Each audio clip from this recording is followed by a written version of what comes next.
Di sini saya akan menjelaskan materi tentang idhofah. Yang pertama, ada pengertian dari idhofah sendiri. Idhofah adalah penyandaran suatu isim atau kata benda kepada isim lain sehingga menjadi satu kesatuan dan menimbulkan pengertian yang lebih spesifik. Isim atau kata benda yang disandarkan ini bernama mudhof. Hukum dari mudhof ada 3. Yang pertama, mudhof selalu berupa isim nakiroh atau tanpa alif lam. Yang kedua, meskipun mudhof berupa isim nakiroh, tetapi ia tidak boleh berharokat tanwin. Yang ketiga, kedudukannya dibaca rofa, yang salah satu cirinya berharokat domah. Sedangkan sesuatu yang disandarinya ini dinamakan mudhof ilaih. Hukum dari mudhof ilaih ada 2. Yang pertama, selalu berupa isim ma'rifah atau diawali dengan alif lam, dan yang kedua, kedudukannya dibaca majrur. Jadi dari sini dapat kita simpulkan bahwa idhofah adalah susunan yang terdiri dari mudhof dan mudhof ilaih. Contohnya ada kata ja'a ibnul al-ustadi. Lafal ibnul al-ustadi adalah susunan idhofah. Lafal ibnu sebagai mudhof dan lafal al-ustadi sebagai mudhof ilaih. Yang kedua ialah pembagian dari idhofah. Idhofah dibagi menjadi 2 macam. Yang pertama ada idhofah maknawiyah, yaitu idhofah yang memperkirakan makna dari huruf jar, fi, li, dan juga mim. Contohnya dari kata sholatu al-duhri dapat dikira-kirakan dengan sholatu fi duhri. Kata sholah yaitu sebagai mudhof dan kata al-duhri sebagai mudhof ilaih. Persyaratan dari idhofah maknawiyah ini, yang pertama, mudhofnya tidak boleh diberi alif lam, tidak boleh ditanwin, dan apabila berupa jamak mudzakkar salim atau isim tasniyah, maka nunnya harus dibuang karena nun tersebut adalah pengganti dari tanwin. Mudhof ilaihnya harus dibaca jar. Contohnya kitabu al-ustadi. Lalu yang kedua ialah idhofah lafdiyah. Idhofah lafdiyah ini adalah idhofah yang hanya secara lafal saja dan tidak memperkirakan makna huruf jar, fi, li, dan juga mim. Persyaratan dari idhofah lafdiyah ini, yang pertama, mudhofnya harus terbuat dari isim sifat, yaitu atau isim fa'il, isim maf'ul, isim sifat musabbahah bi ismi al-fa'il, dan isim mansub.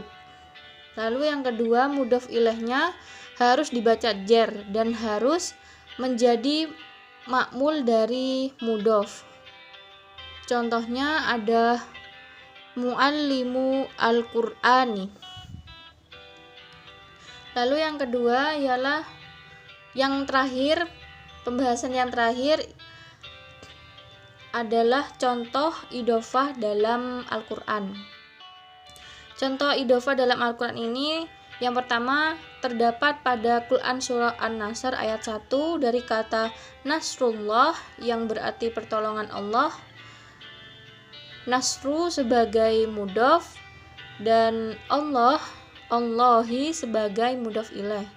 Yang kedua dalam surah Al-A'raf ayat 73 yaitu dari nakotullahi yang artinya untanya Allah. Kata nakotu menjadi mudhof dan Allahi adalah mudhof ilaih. Isim munsharif dan ghairu munsharif. Yang pertama yaitu isim munsorif, yaitu isim yang dapat menerima tanwin. Contohnya seperti ja'a Muhammadun. Lafal tersebut disebut isim munsorif sehingga dapat menerima tanwin. Lalu contoh dalam Al-Quran terdapat pada surat Al-Ankabut ayat 29, yaitu pada kata Nuhan.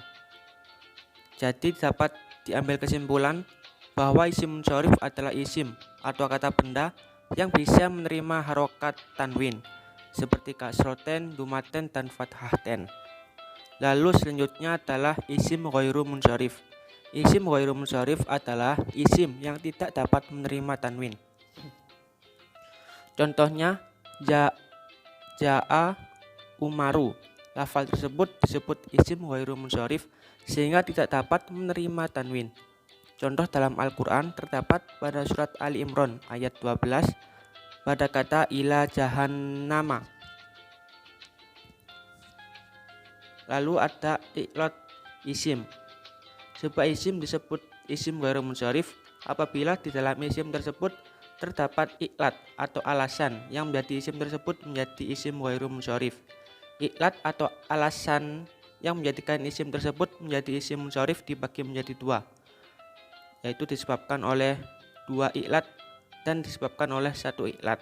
Yang pertama, dua iklat atau dua alasan, yaitu isim ghairu munsorif yang disebabkan karena dua iklat dibagi lagi menjadi dua, yaitu yang pertama wasfiyah, yaitu lafaz yang menunjukkan arti sifat.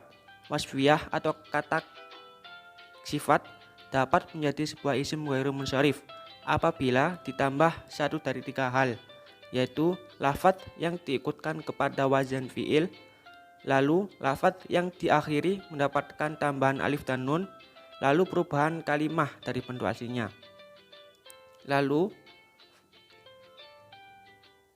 yang berikutnya adalah a'lamiyah, yaitu lafaz yang menunjukkan nama. A'lamiyah atau nama dapat menjadi sebuah isim ghairu munsorif apabila ditambah salah satu dari 6 hal, yaitu yang 1 sampai 3 ini sama seperti wasfiyah, yaitu lafaz yang diikutkan kepada wazan fi'il, lafaz yang diakhiri mendapatkan tambahan alif dan nun, perubahan kalimah dari bentuk aslinya, lafaz yang menunjukkan perempuan, nama selain bahasa Arab, dan yang terakhir gabungan dua lafaz menjadi satu. Lalu alasan atau sebab isim menjadi isim ghairu munsorif yang berikutnya disebabkan oleh satu alasan, yaitu secara umum dibagi menjadi dua, yaitu zigotun muntaha al-jumu' adalah bentuk puncak dari jamak karena mengikuti wazan. Yang kedua, alif takanisi, yaitu alif yang menunjukkan arti perempuan. Isim mabni dan isim mu'rab. Yang pertama isim mabni. Isim mabni adalah isim yang tidak berubah harokat akhirnya pada semua keadaan i'rab. Nah, alias isim mabni ini tidak bisa berubah-ubah atau tetap. Nah, isim mabni sendiri ada 8 macam, yaitu isim domir. Yang pertama isim domir ya. Isim domir adalah isim yang digunakan untuk mewakili mutakallim, mukhatab, dan ghaib atau disebut kata ganti. Contohnya, la ilaha illa anta. Kata anta menempati i'rab rofa. Kemudian ada juga iyyaka na'budu wa iyyaka nasta'in. Di sini kata iyyaka menempati i'rab nasab. Dan kata Rabbika ini ada ikra bismi Rabbika. Rabbika di sini menempati i'rab jar. Selanjutnya ada isim isyarah. Isim isyarah di sini adalah isim yang digunakan untuk menunjuk atau disebut kata tunjuk. Nah, contohnya nih ada huruf ada hunaka, hada, hadihi, tilka. Nah, di sini contohnya ada hadihi madrasatun, kan ada hadihi madrasatun. Kemudian ada ta'allamu fi hadhil madrasatun. Nah, ada hadihi lagi kan.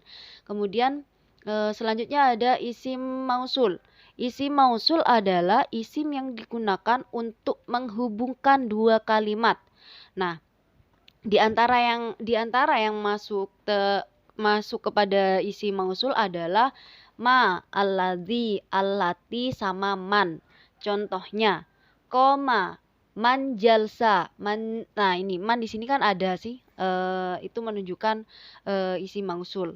Sami Allahu liman hamida. Nah, meskipun dalam keadaan i'rab rofa maupun khafat, kata man tetap harokatnya, yakni mabni sukun.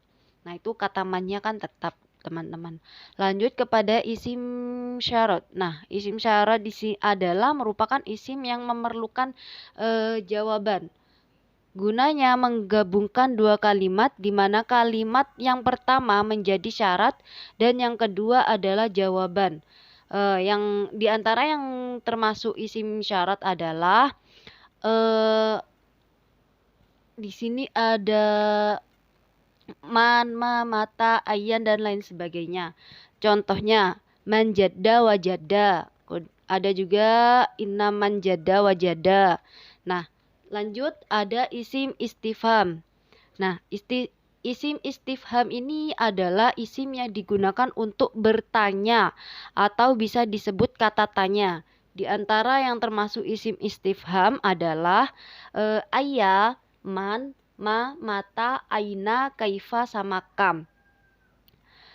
Contoh di sini adalah ada aina, aina, baituk, kemudian imini aini jita. Kata aina itu pada contoh pertama menempati i'rab rofa dan pada contoh kedua menempati i'rab jer, tetapi tidak ada perubahan harokat.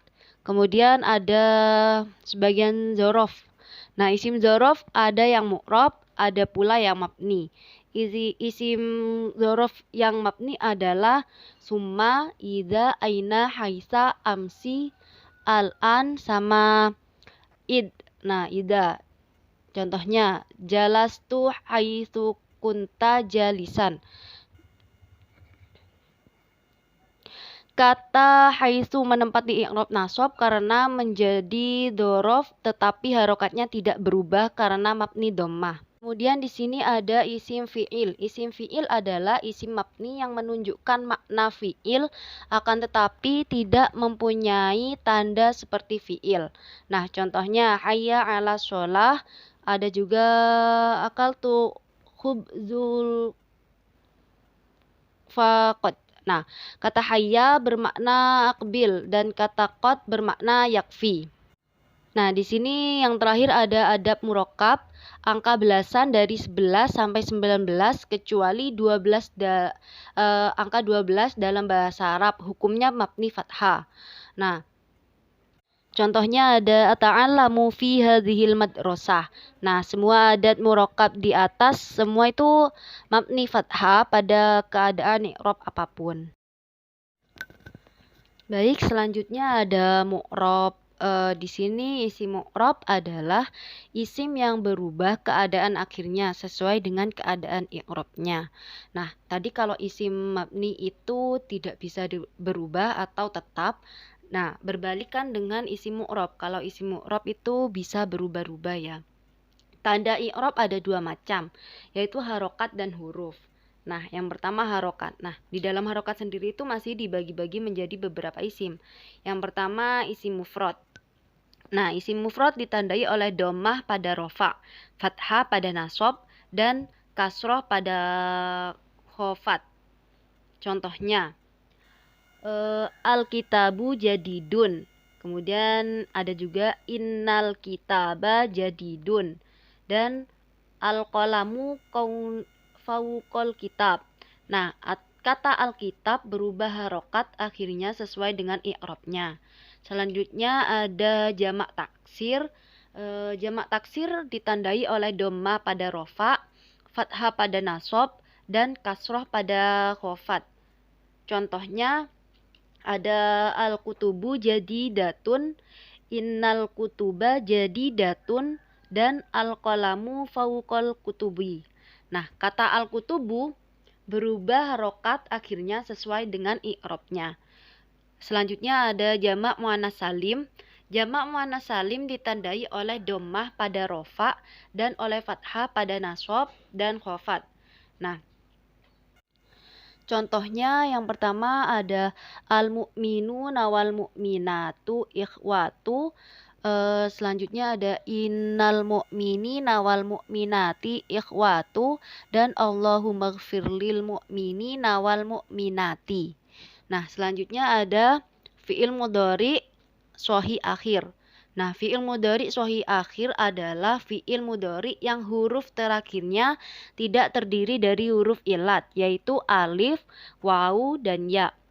Fi'il mudhari sahih akhir ditandai oleh dhamma pada rofa, fathah pada nasab, dan sukun pada jazm. Contoh, tadkhulu, lan tadkhula, la tadkhul. Nah, selanjutnya ada isim ghairu munsharif. Isim ghairu munsharif adalah isim yang tidak menerima tanwin. Isim ini ditandai oleh dhammah pada rofa dan oleh fathah pada nasab dan khafat. Contohnya ada ja'a Ahmadu, ra'aitu Ahmadu, dan hadzal kitabu li Ahmada. Dan yang terakhir ada fi'il mudhari mu'tal akhir. Adapun fi'il mudhari yang huruf akhirnya terdapat huruf ilat yaitu alif, wawu, atau ya ketika jazm ditandai dengan menggunakan huruf ilat. Nah, contohnya yakhsha, la yakhsha, la yakhsha. Nah, selanjutnya ada huruf nih. Huruf masih juga dibagi-bagi menjadi yang pertama ada isim tasniyah. Isim tasniyah adalah isim yang menunjukkan makna dua. Isim tasniyah ditandai oleh alif pada rofa dan oleh ya pada nasab dan khafat. Contohnya ada al-qalamu fawqul kitabaini, ada baininya. Lanjut kepada jamak mudzakkar salim. Jamak mudzakkar salim adalah isim yang menunjukkan makna banyak, lebih dari dua, dan dikhususkan untuk mudzakkar. Jamak mudzakkar salim ditandai oleh wawu dan rofa, dan oleh ya pada nasab dan khafat. Contohnya, Allahumma ighfir lil mu'minina wal mu'minati. Nah, selanjutnya ada isim 5. Isim 5 adalah abuka, akhuka, hamuka, fauka, sama du. Isim 5 ditandai oleh wawu pada rofa, alif pada nasab, dan ya pada khafat. Contohnya, abuka maridun. Nah, itu contohnya. Selanjutnya yang terakhir ada fi'il 5. Fi'il 5 adalah bentuk wazan fi'il mudhari yang diakhiri oleh alif tasniyah, wawu jama atau ya muannas dan juga nun. Fi'il 5 ketika rofa ditandai oleh adanya nun dan ketika nasab dan jazm nunnya dibuang. Contoh, tadkhuluna, lan tadkhulu, la tadkhulu. Nah, seperti itu. Mungkin hanya itu yang bisa saya sampaikan. Mohon maaf apabila ada kesalahan. Terima kasih. Wassalamualaikum warahmatullahi wabarakatuh.